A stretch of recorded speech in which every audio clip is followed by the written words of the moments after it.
আবাসন ব্যবসায় মন্দার কারণে ভবন নির্মাণ সামগ্রী বিক্রেতারাও পড়েছেন ক্ষতির মুখে। ফ্ল্যাট এবং প্লটের দামে বিশেষ ছাড় দিয়েও কাজ হচ্ছে না।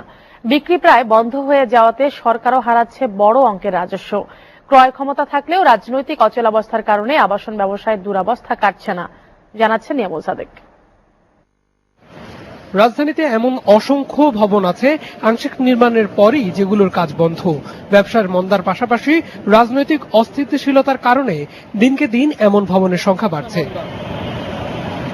এ কারণে প্রত্যক্ষভাবে ক্ষতিগ্রস্ত হচ্ছেন নির্মাণ সামগ্রীর দোকানিরা। চাহিদার বিপরীতে এতদিন মালামাল সরবরাহ ব্যস্ত সময় কাটালেও এখন তাদের অলস সময়। কিছু কিছু দোকান খোলা হয় সপ্তাহে একবার। আগে তো ডেলিতে 1 লাখ টাকা বিক্রি হতো, আর এখন বর্তমান 30,000, কোনো দিন 50,000। অনেক রানিং সেট কাজ বন্ধ হয়ে গেছে দেশের পরিস্থিতি বাড়ানোর জন্য। অর্থনৈতিক সচ্ছলতার অন্যতম নির্দেশক ফ্ল্যাট প্লটের ক্রয় বিক্রয়ে এখন অনেকটাই ভাটা। জেলা রেজিস্ট্রার কার্যালয় জানিয়েছে, সেপ্টেম্বরে যেখানে 19,000-এরও বেশি দলিল রেজিস্ট্রেশন হয়েছে, সেখানে ডিসেম্বরে এর সংখ্যা 13,000-এর মতো। এটা হতে পারে মানুষের ক্রয় ক্ষমতা কমে গেছে, এমন হতো দেশের সার্বিক অর্থনৈতিক অবস্থার কারণে। অর্থনৈতিক সাথে তো রাজনীতি জড়িত আছে, রাজনৈতিক কারণে অর্থনৈতিক মন্দাভাব থাকে। বিক্রি না হয় শ্রমিকরাও কাজে নিয়মিত না। অনেক প্রতিষ্ঠান কর্মচারীদের বেতন দিতে পারছে না।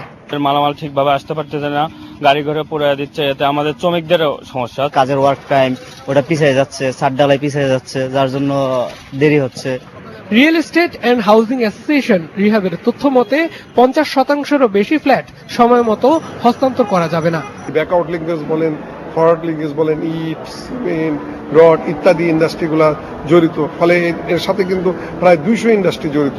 এই খাতে ধস নামা মানে অন্যান্য ইন্ডাস্ট্রিগুলো কিন্তু এফেক্টেড। তার মতে সরকারি ও বেসরকারি পরিকল্পিত আবাসনের প্রক্রিয়া বাধাগ্রস্ত হলে সামগ্রিক অর্থনীতি ক্ষতির মুখে পড়বে।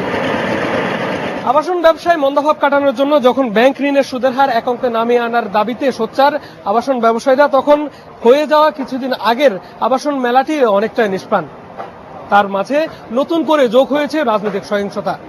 এই অবস্থা থেকে উত্তরণে আসলে রাজনীতিবিদরাই বেশি সচেতন ভূমিকা পালন করতে হবে বলে মনে করছেন আবাসন ব্যবসায়ীরা। নিয়ামুল সাদেক, এসএটিভি, বনশ্রী, ঢাকা। আবাসন ব্যবসায় মন্দার কারণে ভবন নির্মাণ সামগ্রী বিক্রেতারাও পড়েছেন ক্ষতির মুখে। ফ্ল্যাট এবং প্লটের দামে বিশেষ ছাড় দিয়েও কাজ হচ্ছে না। বিক্রি প্রায় বন্ধ হয়ে যাওয়াতে সরকারও হারাচ্ছে